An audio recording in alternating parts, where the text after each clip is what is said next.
Hello, everyone. Thank you so much for coming to the Frequency of Food live extravaganza. You might be wondering, what do you mean, frequency of food? So, most of us have heard of calories, right? Um, just to kind of give you a little bit of backstory, I have been all around the world with diets starting from age 12. And there was a couple posts I did on this, and I had to kind of snuggle up against it because you know how the brain presses forget on things that are uncomfortable. And so you just dissociate from it and try to just move on without the memory of whatever it was that hasn't healed yet. So I did that with my entire relationship with my body, my health, and food and relationships from the time I was 12 until about the age of 35. So it's food. There are so many messages that we receive about food, and we're taught to count calories. We're taught to measure now. We are taught to look at macronutrients and micronutrients. There's about there's no less than 10 different eating styles with names that I've been on to teach me how to count the grams of a protein, a carb, and a fat, count calories out, measure my body weight, what amount will be required for me to maintain X amount of weight or lose X amount of weight in X amount of time. And that is a great way to measure. However, that's not how we're designed. That's not how food was designed. That's not how our bodies were designed. Everything is energy. And if you think back to what we're taught in science class, the little atom with the proton, neutron, electron, everything has a charge. Everything has a frequency. If you're familiar with music, those are frequencies you're hearing. Those are wavelengths you're hearing. They're all different, and the way your mind perceives them is it's going to be unique to you. But you have an interaction with that song, and it will bring up nostalgia or catharsis or some kind of feeling that makes you want to listen again or switch the station. And we're meant to be the same way with food. Food has a frequency. So does our DNA. So does every cell in our body. And so here's what's happened. Here's a little bit of the brief history. When agriculture was developed, food was produced at a much faster rate than it was naturally designed to. And then to control pests and to control weeds and to control all these things so that a crop could produce a lot and feed a lot of people and go into a lot of product, soil quality started going down. And so, fast forward to now, if you flip a label, like there are several people really bringing this to light, and thank goodness for them. If you flip a label and there's something you cannot understand, that was not made by Mother Earth. That was man made. That was made in a lab. And usually it will go back to a petroleum based product or a chemical that if you looked that chemical up, you would not like what you found. And so now we're getting into food labeling laws and regulations based on countries, but the regulations are very different here than they are in Europe or China or anywhere over east of us. So there's a difference in regulation. Food is not what it used to be. And so now we're on to supplements and supplementing what is missing from our food and our bodies. Most of the time, those supplements are made from a lab as well. And there are good ones, there are great ones, there are very bioavailable ones, and there are ones that 96% of what's on the label isn't in there, and most of what's in there isn't on the label, and if you knew what was in it, you wouldn't want to take it. So it's like exchanging money for a mystery product. And usually you don't find out what's in it until you have some blood tests later, and no one knows what the heck that means or where that came from that's in your body. That's not how we were designed. Here's how we were designed. We were all tribe men and we were all tribe women. We had groups of people, 100 to 150, not usually over that, who really cared for one another. We lived in right relationship. And because we lived in right relationship, we all cared for one another so much that if someone was out of alignment, and when I say alignment, if their energy was off, or if they seemed not okay, or if they were just acting out of the norm, caring for others, there was concern for them. we all cared for one another so much that if someone was out of alignment, they were tended to versus ostracized and shamed, guilted, or whatever. And so we would exchange money or food and furs, and like I would give you vegetables, you would give me cow, I would give someone else furs, someone had a skill, and we took care of each other like that. When this stopped, money came into the equation, and then agriculture developed after that, and now we're so far removed from the cycle of life with food that it seems like we can pick anything up, and as long as the calories match what we think we're supposed to have in a day based on a food pyramid that's really not even understood by the governmental agency who released it, we're fine. So stress level isn't considered there. The quality of the food isn't considered there. The consumption of water, which is in the definition of a calorie, isn't there. By the way, the definition of a calorie is the amount of energy required to raise 1 gram of water 1 degree Celsius. If you're not drinking enough water, a calorie isn't even going to work the way it's supposed to. So now you may be taking in foods with X amount of calories on the label based on a food product that you hope followed proper labeling laws that you're hoping has some integrity. But if you're not drinking the proper amount of water, how do we know it's working? And also that doesn't take into consideration the amount of toxicity in your life. What are you taking in? What are your beliefs about the food that you're eating? What are your beliefs about what your body can do with the food you're eating? What interaction was taught between you and food by your caregivers? What interaction were they taught? Were you taught that food is scarce? Were you taught that food quality doesn't matter? It's all about how cheap it is? Were you taught that only granola tree hugging hippies eat organic? Were you taught that like vegetables are gross? Were you taught that, water tastes nasty? What were you taught? Because whatever we're taught from a very young age that we usually don't recall until much later in life, that is going to be our general vibrational relationship with food. That will set up the first and baseline relationship with food that is very vibrational in frequency, because everything vibrates. I encourage you to go look some of these things up because it's really quite mind-blowing until you remember back to physics and quantum mechanics and things such as this. Natural law, there's at least 442 of them. Just like I'm sure most of you have heard of the law of attraction, like attracts like. Well, there's at least 442 natural laws that are universal laws, also known as God's law. They are in effect regardless of your belief system. So what that means is there are laws and cycles keeping the universe running, keeping our bodies going, continuing the cycle of life, keeping balance in nature and in the ecosystem regardless of our beliefs. Now, your beliefs will absolutely impact what happens with your interaction with whatever food you choose. And so that's where food quality matters. That's where relationships matter. So here's the thing about food. It was meant to be a connection point. We were meant to have a very intimate relationship with our food. There are people who love animals so much that they will only eat vegan or vegetarian. So if you think back to the tribes that they didn't have enough vegetables or grain or whatever they were eating at the time to sustain them, they're not going to overeat. They're going to deeply honor whatever the kill was and use every part of that animal and honor that animal's spirit. So it was a very spiritual relationship. It was a very give and take relationship.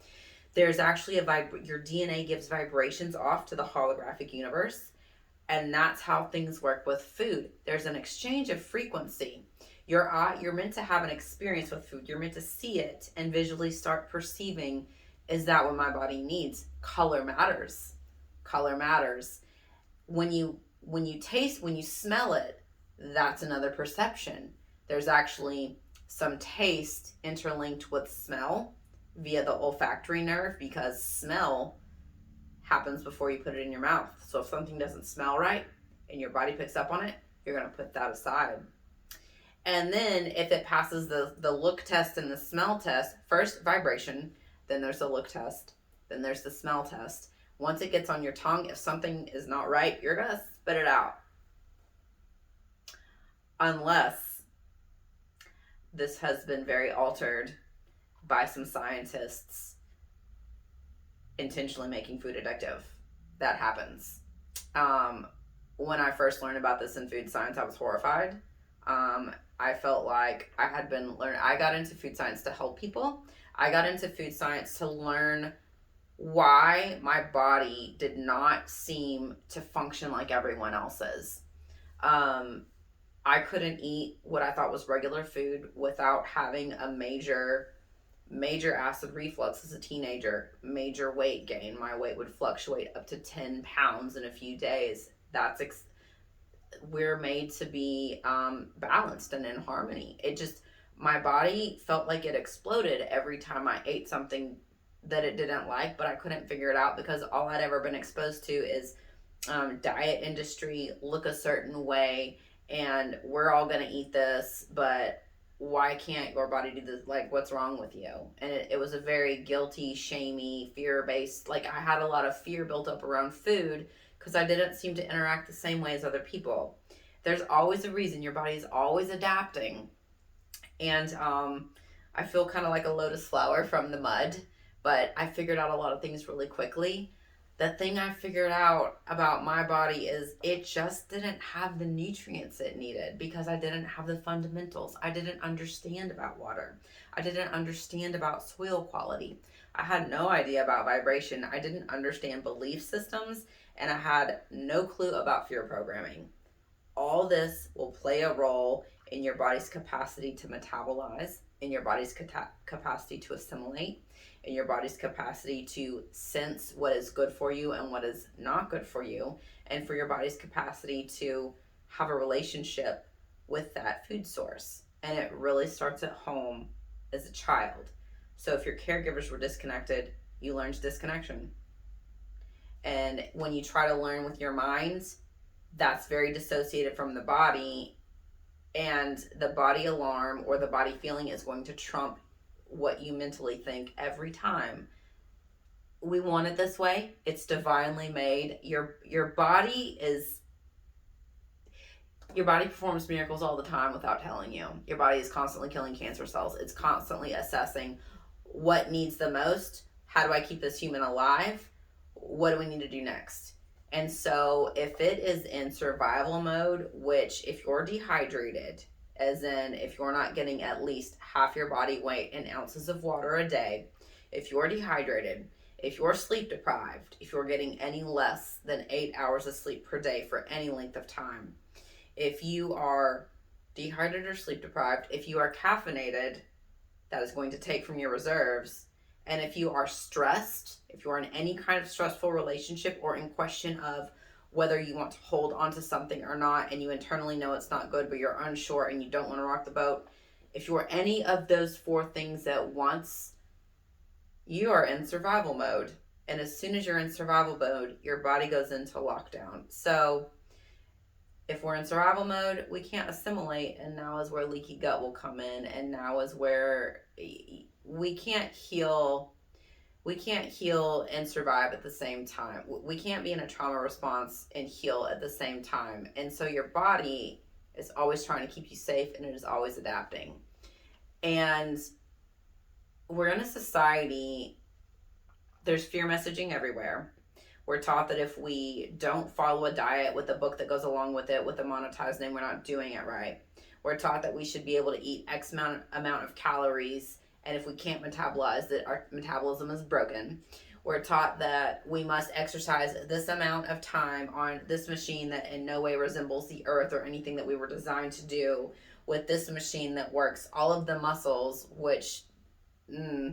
So we're taken completely out of our natural environment and told if we don't do all of these things, we're doing it wrong. We were made right the first time, and we have been told a bunch of freaking garbage about how our bodies are not intelligent and how we need all of these artificial means to get what our bodies really have on lockdown. And getting back to the origins, just one origin. If there was nothing else, Drinking more water is going to impact every bit of your interaction with food more than you can imagine. Appreciating your food, like there's a reason we bless them, and there's a lot going around about, you know, the oppressive thinking at whatnot with certain groups of people, but research has shown that when we bless our food, the frequency raises, and research is at least 15 to 20 years behind by the time it gets to the public. So if research now is sharing that, imagine what your body can really do when you take the time to connect with what you're eating. Eating is supposed to be a visual experience. It's supposed to be an emotional experience. It's supposed to be a connective experience. Research has also shown you digest more when you eat with people you love. So it's really a community thing. Food is nourishing. Food replenishes us. There's so many things about the soil. Like, there's bacteria in the soil that digest nutrients, that give it to the plants, that we in turn get to eat. Like, there's nutrients everywhere. Our taste buds are meant to tell us what mineral we're looking for. But if the flavor has been so artificially enhanced and our taste buds are just like hoodwinked from the beginning of life, like our systems get disconnected. And until you take the time to reconnect your systems, and it's not hard, it can happen in as little as 2 days, but it seems mind-blowing because we have constant fear messaging and your body doesn't know enough messaging, and we don't know what's wrong with you, but you really need to take this thing for the rest of your life because your body doesn't know. There's so much of that going around that until some conscious reconnection happens with groups of people, your tribesmen and your tribeswomen, it's really hard to do by yourself.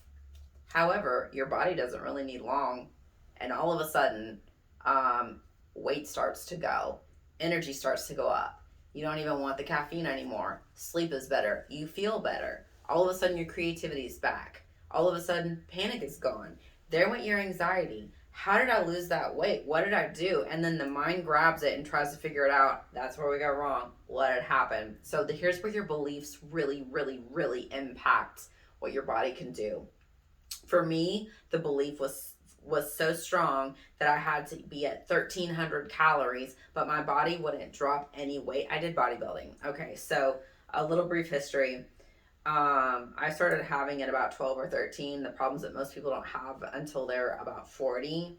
And I don't know what it was other than a lot of trauma, a lot of disconnection, a lot of not being taught how to deal with my emotions, not being taught what my emotions meant, which in turn, food will fill that void.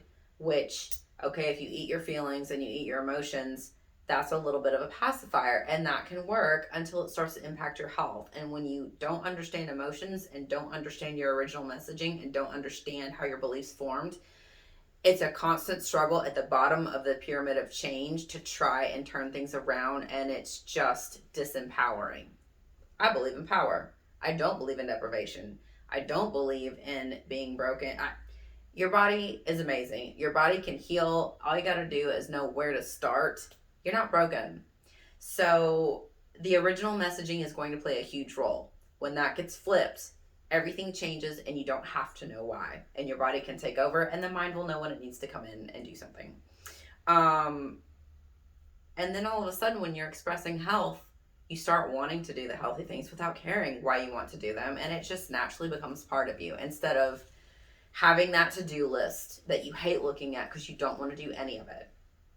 But when you start with the emotional portion of it, it seems overwhelming. It's really just having the openness to seeing things differently and the openness to really stopping and pausing and thinking, am I hungry or is this an emotional thing? And I go through all of this and drop the diet cycle. 28 years, I believe, of a struggle with an emotional relationship with food, trying to control a weight for something other than my own personal health and happiness, being just disempowered at every turn with what my body was doing, all my body cycles not working properly. It seemed like there was always something broken. I was afraid to try clothes on. Like, depending on what I would eat, I would not trust that I would fit in my clothing. I had 4 sizes of clothing at one time just to be safe. There were several stress responses. I hated picking out clothes to wear because I never knew. I never knew how I'd feel. I couldn't sleep and I couldn't function during the day.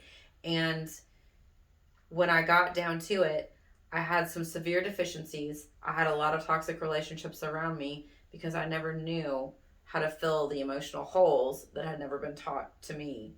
So there's a lot to this. It can go really deep, but it is a very safe place. So when we get down to the roots, of why your thoughts and your beliefs are driving your habits, and it's a fight with yourself, when we fill those holes for you, when you fill your own hole, or when you have that moment of connection with yourself, all of a sudden, most of it changes. And you don't have to stay on that diet cycle. Now you get the new cycle of awareness, clarity, and doing it again. Just practicing the awareness, clarity, deciding when you want to enjoy and when you want to replenish health, and having that balance versus having a goal but knowing when to put the pressure on and when to not, and where to even focus. You don't have to count calories anymore. You don't have to worry about weighing stuff anymore. You don't have to worry about what's the next name of a diet that you need to try. You don't have to worry about, okay, how do I meal prep to get all my blah blah blah blah blah in? Am I digesting this? Do I need this supplement? It can be so much simpler. And most of the time when I tell people that, they think I'm crazy. However, when they do it, their mind is blown. And all I have to do is remind them, you don't have to know why. You don't have to understand it. You can just enjoy the benefit of your body doing what it was designed to do. Because it was designed to do all this for you so that you could be here, enjoy your body, enjoy your life, and create what you want and share yourself with the world versus fighting with your body all the time. So, Drop the Diet Cycle is a beautiful course. And if it is of interest to you, please comment below. It's getting quite a bit added to it. I have a list of steps in there that work, but what I realized is the heart of it is missing, because sometimes you got to live some more life and evolve some more, and I'm constantly living and evolving and doing my own work. And when I do that, that gets added to my courses, because I believe you deserve the best, and I believe the courses deserve the best if they're going to have the most impact, because that's my passion.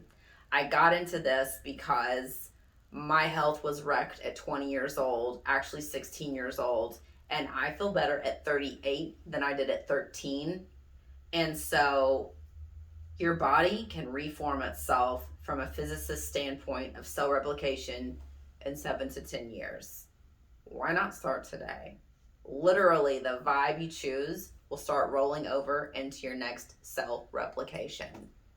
Whatever you do now will impact you in 10 years, even if it is small. Small and simple is best. So if you're interested in Drop the Diet Cycle, when that little baby is absolutely finished with a bow on her, comment below. You'll get a link. And I really hope you enjoyed this. If you have any questions, also comment below. Did I miss anything? We're good. So, did I miss anything over there? No? I think I hit it all.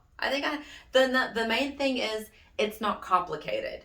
And if you have that white knuckling thing going on with your body, you're probably deficient. And there's probably body alarm coupled with anxiety. And body alarm will trump your anxiety every time. So the deficiency and the body alarm are what we want to address, because past that, also, I'm not a medical doctor, I'm not a psychiatrist, I'm not a psychologist, but I have a whole lot of life experience. And there's a whole lot of people who have trusted what I've done for myself and done it for themselves, who've had results. So, I believe that's called anecdotal evidence. Whatever. I also do have research published, but that's in Rice Research. So I know how that goes as well. I like to do research period. But the deficiency will usually handle the toxicity, and the body alarm will usually handle the incessant need to eat, to have that filler. And then the mind, It's quite easy once those two are addressed. So, I hope you join. Can't wait.